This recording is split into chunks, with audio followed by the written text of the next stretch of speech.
Hey everybody, welcome to Mr. B Clothing. Today here at 1995 Northwest 86th Street in gorgeous Clive, Iowa. Tim Sitzmann joins me as we do each and every week, Tim, to talk Iowa State football. We nailed it last week, didn't we? Well, you certainly did. I think when I started out the year, I kind of predicted that the TCU what are they? The Horned Frogs. The Horned Frogs. I was stammering. It's a horrible nickname. I kind of predicted, some things went, all the stars lined up. The quarterback couldn't play, but I saw a defense that played very well. A lot of turnovers. They made all the right moves. They capitalized on every mistake that TCU made. And your prediction was there. I had picked that TCU won that game in a close one. Glad I was wrong. Glad you were wrong. Glad I was wrong, and that 7-5 is looking better and better all the time. Well, when we go back to Sitzmann picks, you had Iowa State tab to beat Kansas State. I sure do. I sure still feel that way.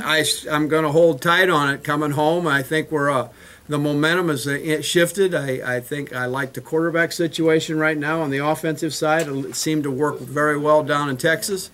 We do pretty well in Texas, don't we? Especially when Jared Barnett's the quarterback. Yeah, we do pretty well in Texas, and so I think this is going to be down to the wire. I think Kansas State, as we talked off camera, is due to have an upset. They can't get through that schedule in the Big 12 without some kind of blemish. And I'd like to blemish that record this Saturday. And Las Vegas has caught on. I mean, yeah. Kansas State not that big of a favorite in this football game. There's talk of some impending weather. That generally helps out the underdog. It kind of sets up well for Kansas State too. But these teams are pretty much built not identical, but they're fairly similar to one another. I just feel like, Tim, a couple weeks ago, Iowa State really let a giant opportunity go at that Texas Tech game. Be able to start off 4-0, potential to go 5-0. Right. And they really laid an egg, I thought. That was an embarrassing game for that offense. And I feel like they've learned a lot since then. And I don't know if they'll do that twice. Well, we hope not. As we've talked about several times on this show, is that it's a grueling schedule. And to have a mental lapse at any time, other than maybe a couple teams in the conference, anyone can beat anybody. Yep. And I think that's what every coach is saying in a locker room. Don't take anything for granted. Kansas State went into Oklahoma and beat them on their home turf, which is not a very easy thing to do. So we know it's a good ball club, but they're coming into our turf, and I think I'm going to state our prediction. I think we can sit there with only one loss as we got to this part of the season. I think it's pretty remarkable. Well, and if you look back at that Oklahoma game, really, Kansas State, it's been talked about a lot this week, but it's true. They just don't beat themselves. Right. They've only had 9 penalties in 5 games. They've only turned the ball over 3 times in 5 games.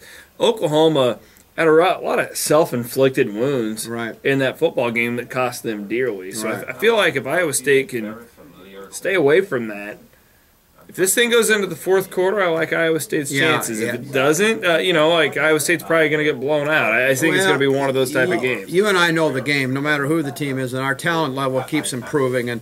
But when you get in the fourth quarter and you're desperate to catch up, mistakes happen. Yeah. Because you're just trying to make that great play instead of just playing within yourself. And if we get in the fourth quarter and we're down 2 touchdowns or more, it's awful difficult to come back on a team with the talent and the level of competition we're playing in Kansas State to come back. But I think it's going to be a close game all the way through, and we can win on a field goal. We can, I like to play Barnett. I hope they can kick a field goal. All these games you can dissect. I look at that Texas Tech game, and we self-destructed. Yep. I mean, the turnover situation and everything. We had that game going our way, and we just kind of gave it back. And that can happen anytime at this level in the conference. I think they learned a lot. I don't think it happens twice, and I'm picking the Cyclones in an upset. And I think the coaching staff learned a lot in that, and they said that so much in the paper and other things that I've read, is that they showed it this week down in Texas that they're back, and I still stick to my prediction. All right, well, we're both going Clones. Absolutely. The game I'm assuming will be on here at Mr. B Clothing if you come in on Saturday. Yeah, and you know what, Chris, you come every Wednesday, and our weather's been incredible. We obviously need rain, but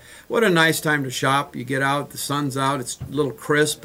It's good football weather, and it's a good time to look at your coat and look at your sweater and get that warm clothing, get the pair of gloves that you might need. You guys are stacked here with warm clothes. I walked in, I noticed there's some back in the St. Croix shop. You got some different type of jackets. You got a lot of new stuff. We got a lot of new jackets. And somebody this morning pointed out we're only 75 days from Christmas. I hate to bring Christmas up, but it's coming. And I need to start saving up. I know. Yeah. We're at our peak selection. The selection's great. So come in now so you get your size and you get what you want. I mean, you get a lot of people who do that who Christmas shop early and they get them all wrapped up. Absolutely. Yeah. Some of them don't wrap them, but we'll wrap. We have a holiday wrap ready to go already. So we're here to service you, and we're open 7 days a week. And our hours are 10 to 7 Monday through Thursday. We're 10 to 6 on Friday and 9 to 5 on Saturday, and we're open Sundays noon to 4. All right, because we got a lot of guys watching the program, and we need to remind them that you do have female clothing. Oh, they can buy for their wife, You can get your Christmas shopping done, people. Just come on in. And if you're not going to Trice, you can watch the game while you're shopping for your wife. And this is a staff that wants to help you. And it really helps you to pick out the right selection. And we're here for you after the purchase. When you want to come back after Christmas, we'll make sure that you're happy with your purchase. So I feel I'm pretty partial to our store, but I think it's an incredible opportunity to come in and enjoy the surroundings that we have to offer with a great selection. What time do you close on Saturday? Saturday at 5 o'clock. Okay, so here's your game plan. You're going to go to the game, and you're going to head back down on I-35, and you just swing in here after the game. Say hello. You celebrate with the guys after the big win. We picked them, and if you can't get here Saturday night, we're open Sunday noon to 4. There you go. And we'd love to have you. Go Clones. I hope we can get this one, and we only have 1 loss, and we'll have 5 victories, and we'll look like we're ready to go to a bowl. Start planning for a bowl game. We'll look down the road a little bit. He's Tim Sitzmann. I'm Chris Williams. Thanks for watching, everybody, and as always, go Cyclones.